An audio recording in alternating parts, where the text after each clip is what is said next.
Professor Dr. Susharit Bhakdi, Sie sind Mediziner, Infektiologe und Experte für Mikrobiologie. Sie gehören zu den am häufigsten zitierten Medizinforschern in Deutschland. Heute sprechen wir über das Coronavirus. Das Virus versetzt die Welt in Alarm. Die Folgen werden immer dramatischer. Auch in Deutschland ist der Ausnahmezustand. Was sind überhaupt Coronaviren? Die Viren kommen weltweit bei Tieren und Menschen vor und bilden eine Großfamilie, die unter uns ist. Normalerweise spielen sie medizinisch keine Rolle, weil sie nur leichte grippale Infekte machen oder fieberhafte Schnupfen. Höchstens ältere Menschen mit Vorerkrankungen sind vielleicht etwas gefährdet. Jetzt kommt ein neuer Vertreter auf die Bühne und versetzt die Welt in Angst und Bange. Warum? Covid-19 wurde in China entdeckt und breitete sich dort sehr schnell aus, war aber begleitet offensichtlich mit vielen Todesfällen, mehr als man erwarten würde. Dann kam die Alarmmeldung aus Norditalien, dass Ähnliches dort sich abspielte.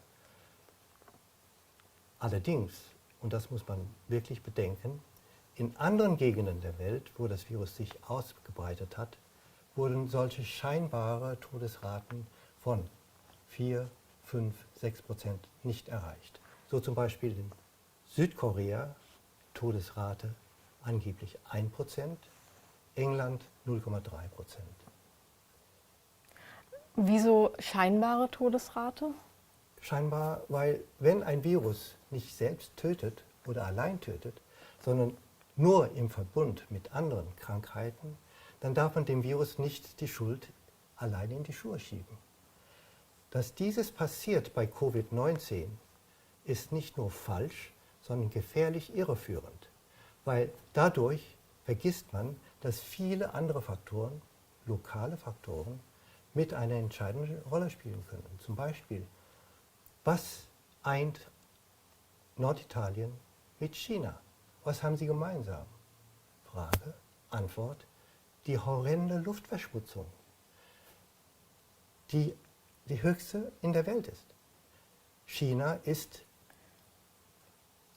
Italien ist eigentlich China Europas.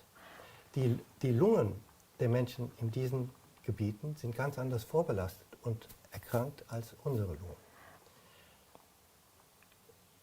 Und wie sieht es nun in Deutschland aus? Auch hier hat sich ja das Virus sehr rasch verbreitet.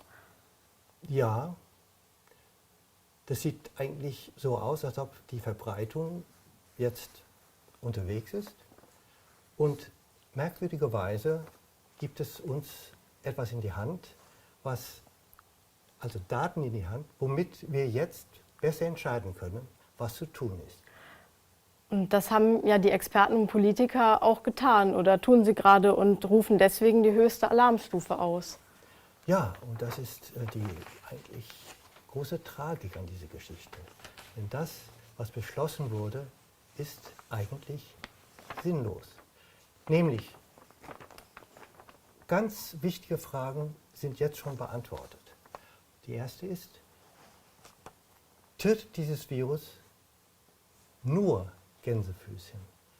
Ältere Menschen mit Vorerkrankungen, so wie die anderen normalen Coronaviren, oder auch junge Menschen?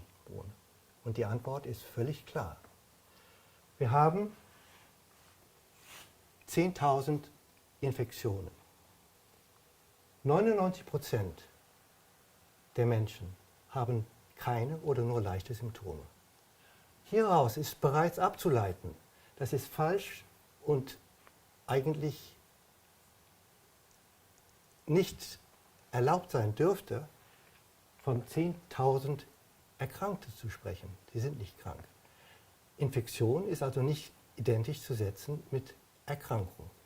Denn erkrankt sind lediglich etwa 50 bis 60 diese Menschen und 30 bis zum Tag gestorben.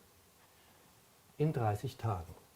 Wir haben also eine Todesrate von ungefähr ein Covid-19-positiver Fall pro Tag bis jetzt. Das Horrorszenario ist, dass diese Zahl sich vielleicht verhundertfachen könnte.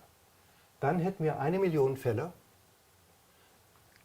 und vielleicht 30.000 Tote in den nächsten 60 Tagen, also insgesamt 100 Tagen. Das ergibt 30 Tote pro Tag. Dieses Horrorszenario versucht man jetzt abzuwenden. Und also die jetzigen Maßnahmen zielen also darauf hin, die Ausbreitung des Virus zu verlangsamen und dadurch zu verhindern, dass demnächst täglich neue Todesfälle gemeldet werden.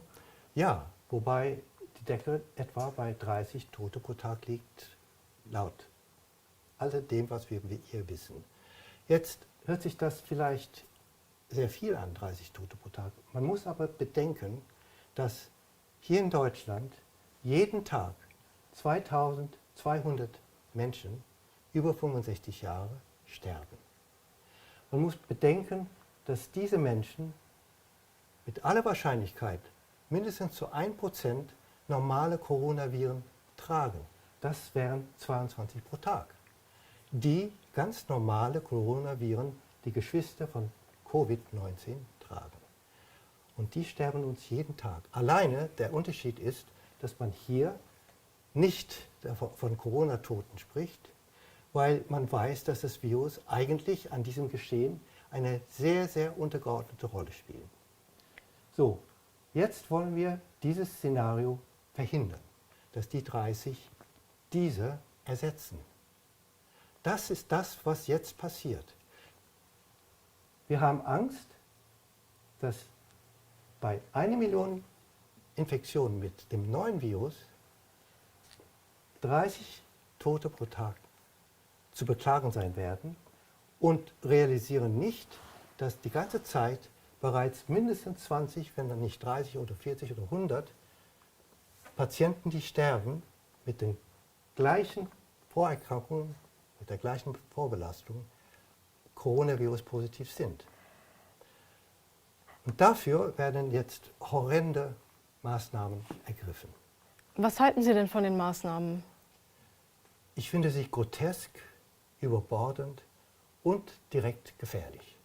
Gefährlich, weil, schauen Sie, jeder Mensch, jeder ältere Mensch hat das Recht, sich zu bemühen, nicht zu den 2200 zu gehören, die jeden Tag uns verlassen. Hierfür hat er seine Hobbys, betreibt Sport, pflegt seine sozialen Kontakte, besucht Veranstaltungen und so weiter und so fort. Das fällt jetzt alles weg. Sie können davon ausgehen, dass diese Maßnahmen insgesamt die Lebenserwartung dieser 2200 Menschen verkürzen wird. Dann haben wir natürlich die wirtschaftlichen Folgen, die so horrend sind und für viele existenzgefährdend. Und letztlich haben wir natürlich die direkten medizinischen Folgen. Wir haben jetzt schon Engpässe bei der Versorgung. Es können Operationen nicht durchgeführt werden. Es können kranke Menschen nicht versorgt werden, optimal versorgt werden.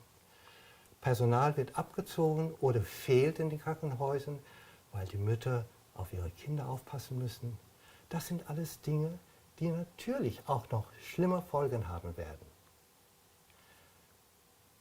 Ich kann nur sagen, diese Maßnahmen sind selbstzerstörerisch.